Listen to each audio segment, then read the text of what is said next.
일산에 가보면 한소망 교회가 있습니다. 아주 큰 대형 교회로 성장한 교회인데 이 교회가 얼마 전에는 이사를 하게 돼서 교회를 크게 지었죠. 그 교회 한 권사님이 참 유명한데, 이 권사님은 1년에 전도를 통해서 900명의 새 생명을 품는 권사님이시라고 합니다. 1년에 900명 정도를 전도하게 되니 그는 매 삶이 전도인의 삶이었다라고 하죠. 근데 이 권사님이 집사 시절에 일산에 있는 한소망교회로 이제 오셔서 등록을 하게 되어집니다. 그 등록을 하게 되어지니까 목사님은 등록 신방을 가게 되어졌고, 이 집사님과 이런저런 이야기를 나눕니다. 근데 이 집사님이 말이 얼마나 말씀을 잘하시는지, 누가 목사님인지 누가 집사님인지 모를 정도로 그 말이 아주 은혜롭게 그 입에서 나왔다라고 하죠. 근데 그 모습을 가만히 보고 있던 목사님이 문득 이 집사님에게 이렇게 말씀하셨답니다. 집사님 이제부터 구역장 하십시오. 구역장 하셔서 구역을 한번 세워보십시오 라고 말이죠. 그 말을 들으셨던 집사님이 너무 기뻐하면서 예, 제가 구역장 하겠습니다. 그럼 목사님, 구역원이 몇 명입니까? 라고 물었다죠. 그러자 목사님이 시에 웃으면서 이렇게 말씀하셨답니다. 없습니다. 집사님이 구역장이고 집사님이 구역원입니다. 전도하셔서 구역을 만드십시오. 그 말에 조금도 그 기분 나빠하지 않고 이 집사님은 즉시 아멘 하신 다음에 그 다음부터 전도하기 시작했다고 하죠. 그리고 채 몇 달이 지나지 않아서 그 아파트 전체를 한 동을 전도하셨답니다. 그래서 아파트 한 동이 한 구역이 된 것이지요. 그래서 한 구역이 된 그 역사에 만족하지 않으시고 이 집사님 눈에 누가 또 들어오기 시작했냐면 외국인들이 들어오기 시작했답니다.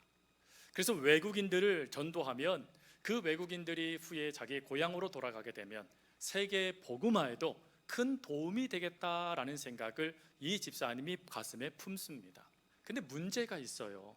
이 집사님이 외국어를 하지 못하시는 겁니다.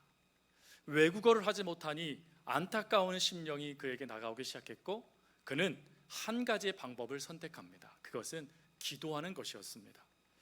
그는 하나님께 기도하기 시작합니다. 하나님, 베드로가 하나님의 은혜를 받고 밖에 나아가 주의 복음을 선포했을 때 그 말을 들었던 모든 나라 사람들이 각 나라 방언의 말씀으로 그것을 받아들여 예수님을 믿게 되었다라면 하나님 그 은혜를 저에게도 주십시오 라는 기도였다라고 하죠.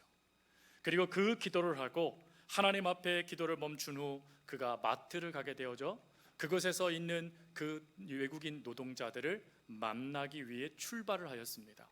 근데 놀라운 것은 하나님이요, 이 집사님에게 세계적인 방언 4마디를 할 수 있는 은혜를 주셨다라는 거예요. 그래서 딱 주차장에서 내리고 마트에 들어가서 카운터 앞에서 이 집사님이 이렇게 외쳤답니다. 헬로, 지저스 오케이, 처치 컴온. 구원됐을까요? 구원받지 못했을까요? 구원됐다랍니다. 그래서 그 시점부터 한소망교회에 외국인들을 위한 예배가 세워지게 되어졌고, 그리고 지금까지도 외국인들을 위한 예배가 온전한 정규 예배의 순서에 들어와 있다라고 합니다. 한 집사님의 그 4마디 말, 사실 이 4마디 말이 이게 무슨 방언이고 능력이겠습니까? 근데 이 말에 능력이 발휘될 수 있었던 이것은 무엇이죠? 그게 지난주 말씀을 한번 되새겨 보면 이해가 되실 거예요. 지난주에 하나님께서 뭐라고 말씀하셨습니까? 내가 너희와 함께 하겠다 말씀하셨잖아요. 즉 4마디 말에 하나님이 함께 하시니까 능력이 되더라는 것입니다. 그러니 여러분, 전도 우리가 외국어를 유창하게 하지 못해도 괜찮아요. 그리고 하나님의 말씀을 막 풀어낼 수 있는 그 말을 하지 못해도 괜찮아요. 어눌한 말, 부족한 말에도 하나님의 능력이 더해지면 그 영혼은 구원을 받습니다. 그러니 우리 모두가 다 전도할 수 있는 은혜가 저와 여러분 가운데 있길 바랍니다. 이 집사님의 이 간증을 들으면서 제가 그런 고민을 해봤어요. 아니 어떻게 1년에 900명씩이나 전도하고 또 외국인들도 이렇게 많이 전도할 수 있었을까? 도대체 무엇 때문일까? 그랬을 때 제 마음속에 들어온 한 가지 답이 있었습니다. 그 답은 무엇이냐면 이 권사님께서 하셨던 간증에 담아져 있던 또 다른 내용이었어요. 그 내용은 권사님께서 이 모든 간증을 마무리하면서 이런 말씀을 하셨어요. 전도는 하나님께 속해 있는 생명을 나누어 주는 것입니다 라고 말이죠. 즉 하나님으로부터 받은 그 생명이 너무 고마워서 그 사랑을 다른 이들에게 나누어 주는 생명 나눔 운동을 하다 보니 그 900명이나 되는 수많은 영혼들이 생명 나눔의 은혜를 받게 된 것이었습니다. 성도 여러분, 전도는 생명 나눔 운동입니다. 하나님의 귀한 생명을 다른 이들에게 나누어 주어 죽어가던 영혼들이 살아날 수 있는 생명 전도의 중요한 삶입니다. 그러니 이 놀라운 운동을 저와 여러분들 쉬지 않고 행할 수 있기를 바랍니다.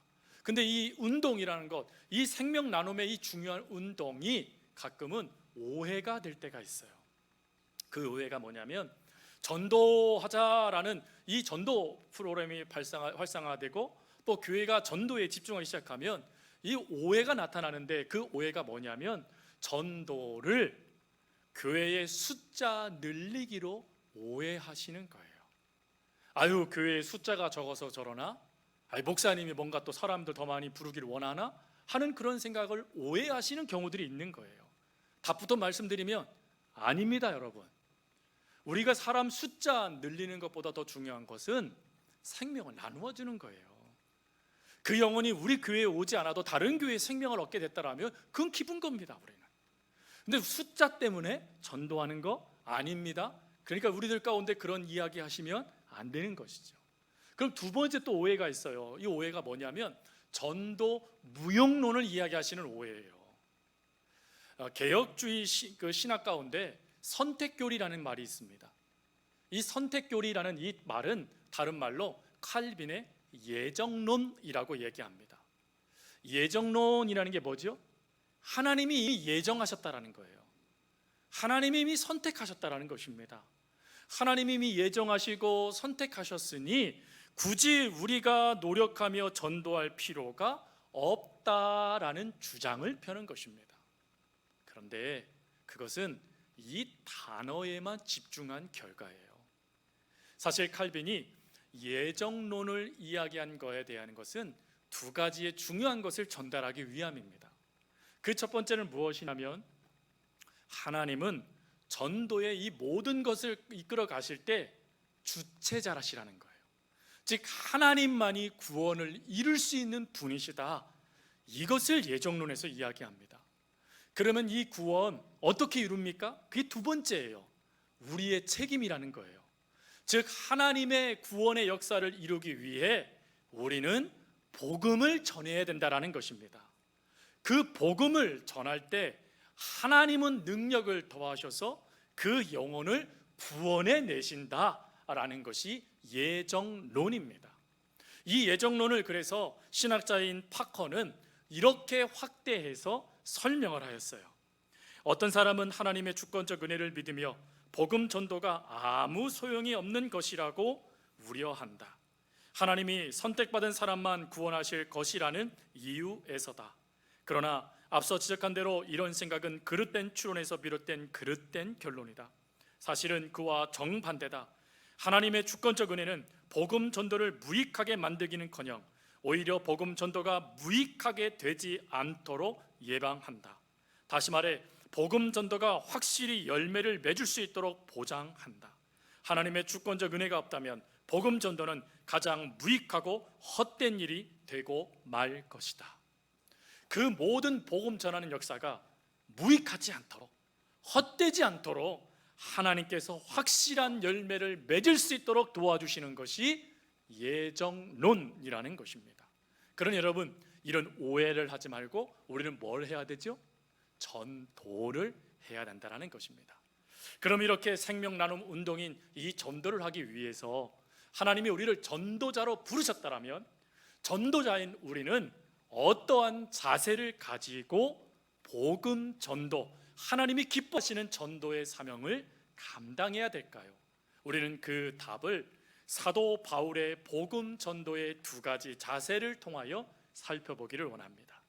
첫 번째 자세는 자기 유익을 구하지 않는 자세입니다. 사도 바울은 복음을, 하나님의 부름을 받은 그 순간부터 그가 순교하는 순간까지 주의 복음을 전하기 위해 자신의 모든 것을 헌신한 사역자입니다. 근데 그 모든 것을 헌신한 그가 뭐라고 표현하고 있냐면, 나는 복음을 값없이 전하였다라고 표현합니다. 이 값없이 전하다, 값없다라는 이 말씀의 원 의미는 권리를 포기하다라는 의미입니다. 즉 하나님의 말씀의 복음을 전함을 통하여 내가 얻을 수 있는 것들을 포기했다라는 것이 값없다라는 표현입니다. 그러면 그가 포기한 게 뭡니까?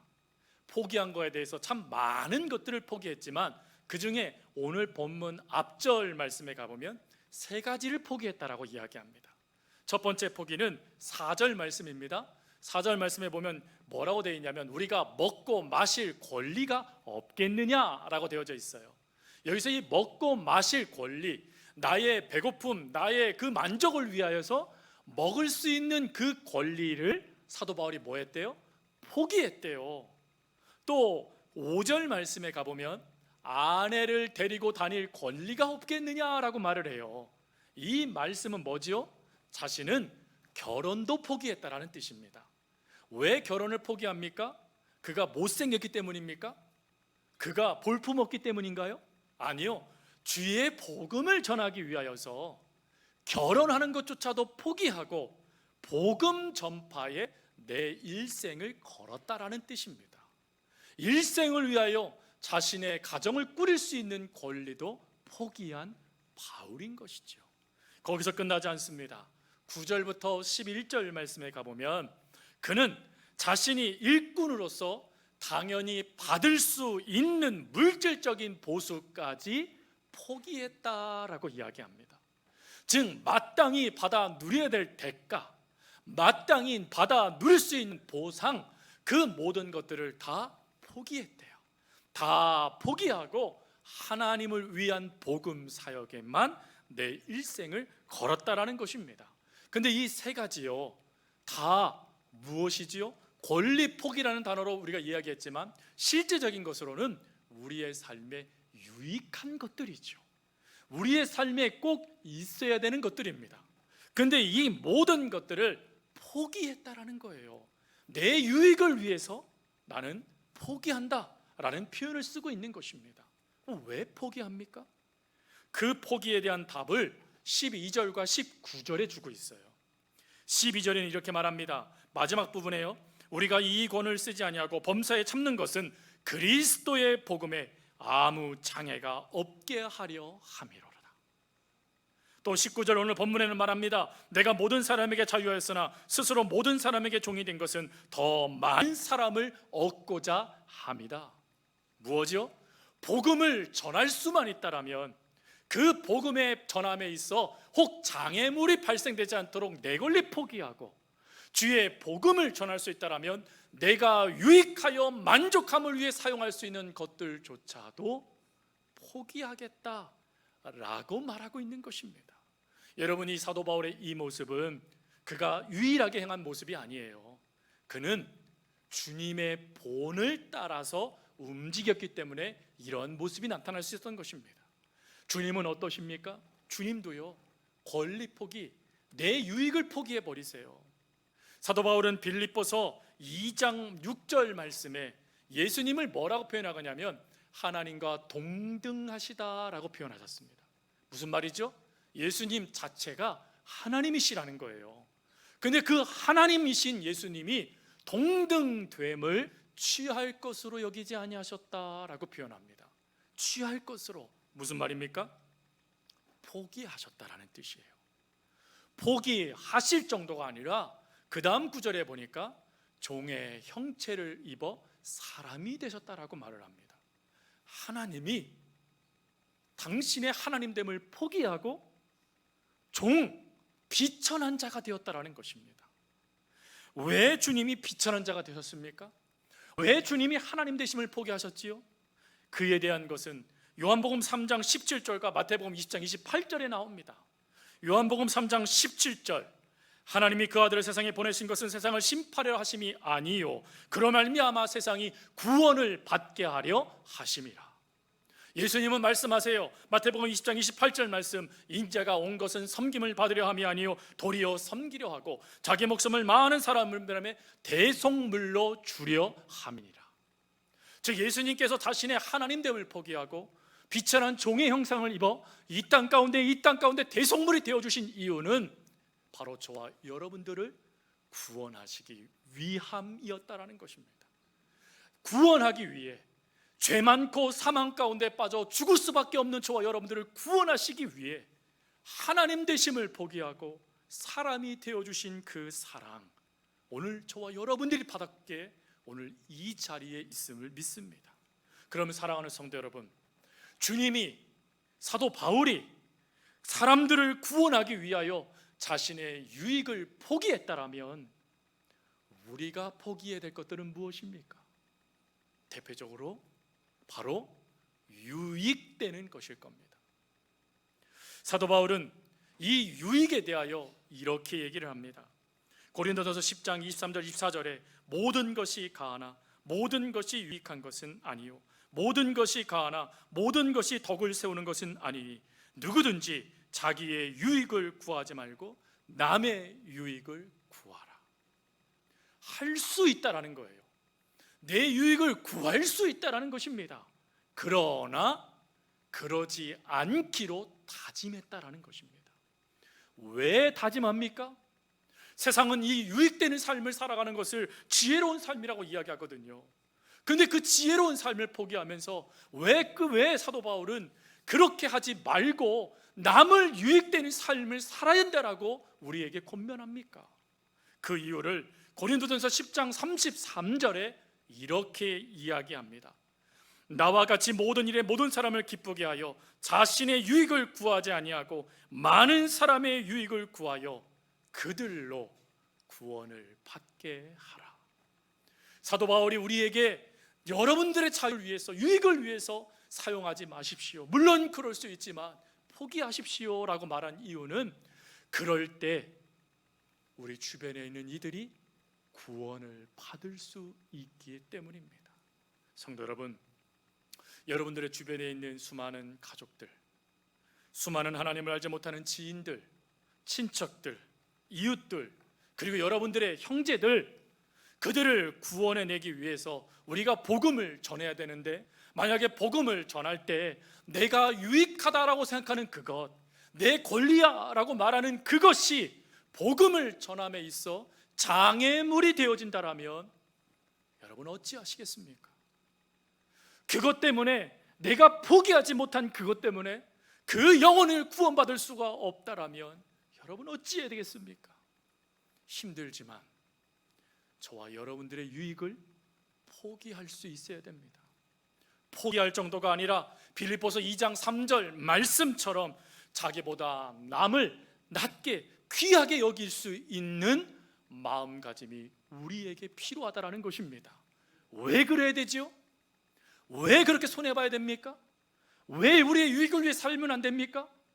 그럴 때 비록 나는 손해를 보고 비록 나는 그 유익됨을 누리지 못해도 내 주변에 있는 가족이, 내 주변에 있는 형제 자매들이 구원을 받아 하나님의 자녀가 될 수 있기 때문에 그렇습니다.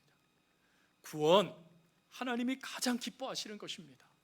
그 구원을 이룰 수 있는 길이 다른 것이 아니라는 거예요.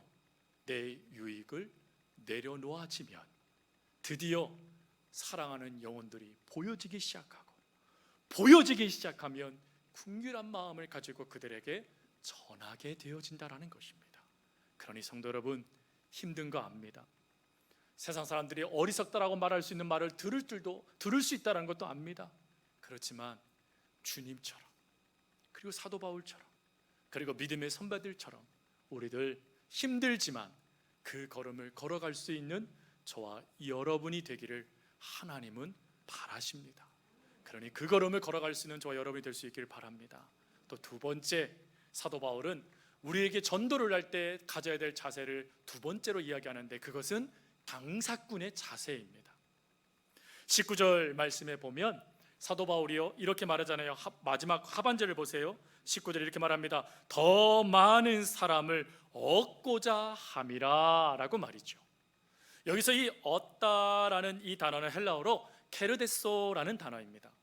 이 케르데소라는 단어는 일상적으로 쓰여지는 단어가 아닙니다. 이 단어는 특정 대상들이 사용하는 단어입니다. 그 대상들은 장사를 하시는 장사꾼들에게 사용되는 단어예요. 즉 장사꾼들이 내가 이익을 얻어야 돼 라고 말했을 때 그 이익을 얻는다라는 단어가 게르데소라는 단어입니다. 여러분, 장사하시는 분들의 특징을 두 가지 정도로 이야기할 수 있어요. 첫 번째 특징은 무엇이죠? 상대방에게 맞추는 능력이 탁월합니다.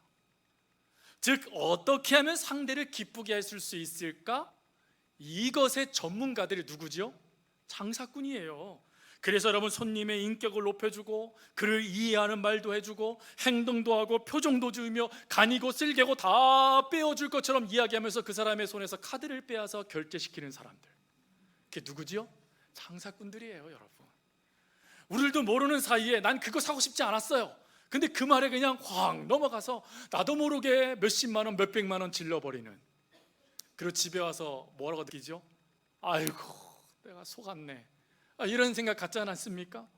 이 장사꾼들의 탁월한 능력이에요. 그게 상대방을 얼마나 기가 막히게요 높여주고 띄워주는지, 또 그 사람의 마음을 얼마나 또 잘 이해해 주는지, 그 사람 곁에 있으면 정말 저 사람이 나를 위해서 손해보는 것처럼 느껴지기도 하거든요.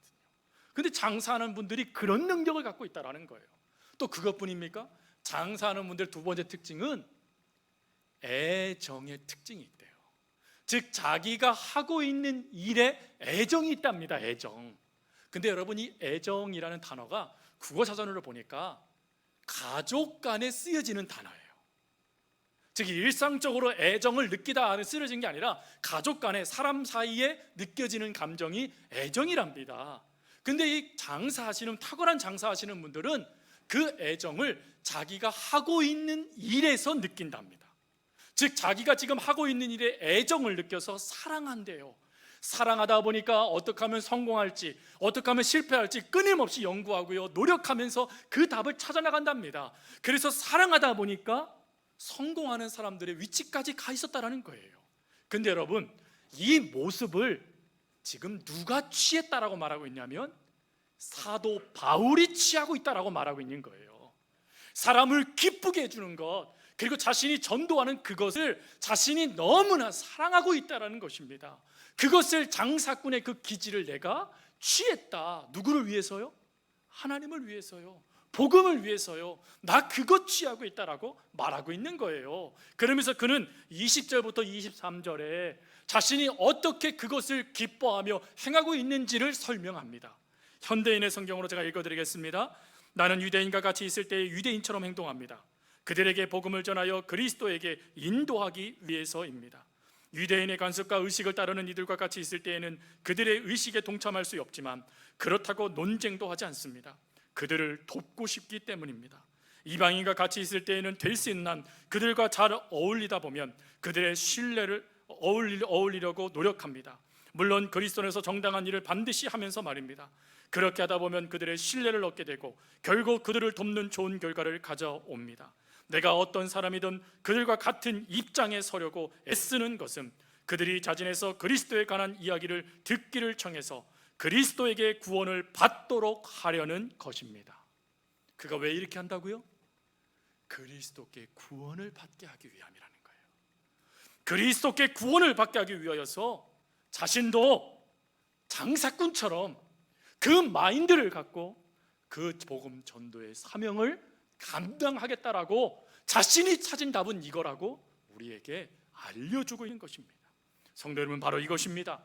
우리가 전도하려면 어떤 사람에게도 맞출 수 있는 그 마음, 그리고 그 영혼을 소중히 여기면서 기뻐하도록 말해줄 수 있고 행해줄 수 있는 그 모습이 우리 가운데도 있어야 된다는 것입니다. 그래서 이런 말이 있어요. 전도는 내 위주가 아니라 상대방 위주이다. 내가 원하는 걸 전도하는 게 전도가 아니라는 거예요. 전도는 상대방이 원하는 것을 들어주며 행하며 그 영혼을 하나님께로 이끈다는 거예요. 그러나 기억할 게 뭐지요? 그렇게 하면서도 사도 바울이 이렇게 말합니다. 그리스도인으로서 정당한 일은 반드시 하면서. 무슨 말이죠? 복음은 놓치지 않겠다는 거예요.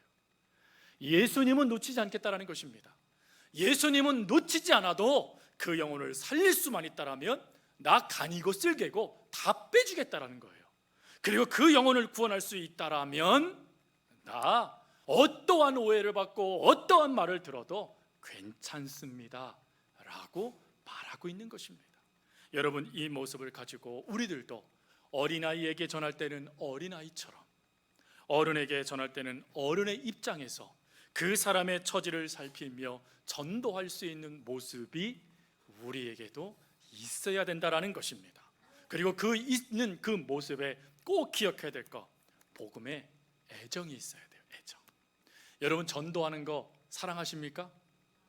어째 아멘이 10분 정도만 아멘, 마지못해서 하시는 분들 한 5분 이러십니까? 전도를 사랑해야 된다는 거예요. 사랑하기가 너무 힘드세요? 그럼 좋아하세요. 좋아하는 것도 너무 힘드세요? 그러면 부담 가지세요. 부담. 왜 부담 가져야 되죠? 하나님의 명령이에요. 명령. 사도 바울은 이 부담감을요 이렇게 표현했어요. 로마서 1장 14절, 헬라이나 야만이나 지혜자나 어리석은 자에게 다 내가 빚진 자라. 빚진 자라는 거예요. 뭐에 빚졌어요? 복음이에요. 복음에 빚진 자라는 거예요. 복음에 빚진 자. 심지어 그 마음을 가지고요, 그는 고린도전서 9장 16절에 이런 말을 했어요. 내가 복음을 전할지라도 자랑할 것이 없으면 내가 부득불할 일임이라. 만일 복음을 전하지 아니하면 내게 화가 있으리로다. 무슨 말이죠? 복음을 전하지 않았을 때 그게 부담감 된다라고 전하지 아니하면 하나님 차라리 나 화를 당하는 게 맞아요. 괜찮아요 하나님 이라고 말하고 있는 거예요. 여러분, 하나님의 명령 지켜야 되는지 말아야 되는지 선택은 우리에게 달려있지 않습니다. 중요한 것은 명령은 순종해야 합니다. 부담감 되어지더라도 가셔야 돼요. 그래서 저는 전도하면 늘 떠오르는 단어가 있어요. 말씀이 있어요. 그게 뭐죠? 울며 씨를 뿌리는 자는 기쁨으로 단을 거두리로다. 운다는 거예요. 복음을 전하기 위해서 나가기 전에 이미 벌써 울어요. 너무 부담돼요 이거. 오늘 전도하잖아요 여러분. 전도 물티슈 나눠주면서 예수 믿으세요 할 거거든요. 여러분, 이게 얼마나 부담되는 줄 아십니까? 아마 오늘 아침부터 아이고 큰일 났네, 구역별로 100개씩은 준다는데 이거 어떻게 다 전도해 막 하는 생각이 있어요. 부담감이에요. 근데 처음에 그 부담감을 내려놓고 휘딱 들여서 그 사람이 받으면 그때부터 어떡하지요? 용기가 생겨요. 그리고는 그것만 전해주지 않고 예수 믿으세요 라고 말도 하게 되어집니다. 부담감으로 하는 그것이 비록 울지라도 하나님은 반드시 단을 얻게 하신다라는 거예요. 그러니 성도 여러분, 부담되시죠? 아멘도 안 하시고 반응도 없으시고, 부담되시더라도 움직이십시오. 하나님이 반드시 단을 걷게 하실 겁니다. 그 역사를 바라보면서 여러분들 새생명 축제를 준비했으면 좋겠어요. 여러분, 새생명 축제가 왜 축제인 줄 아세요? 우리 편에서보다 하나님 편에서를 생각했기 때문에 이렇게 표현한 겁니다. 하나님이 한 영혼을 구원했을 때 하나님이 뭐라고 말씀하시냐면 내가 기쁘다, 천하를 얻은 것처럼 기쁘다라고 말씀하셨거든요. 그러니 하나님의 귀한 영혼들이 이 자리에 참여하게 되어졌을 때 하나님은 기뻐하시는 거예요. 기뻐하시니 그것이 뭐가 될까요? 축제가 되는 것입니다. 여러분, 우리 하나님을 많이 기쁘게 해줄 수 있는 우리 모두가 될 수 있기를 주의 이름으로 축복합니다. 기도하겠습니다.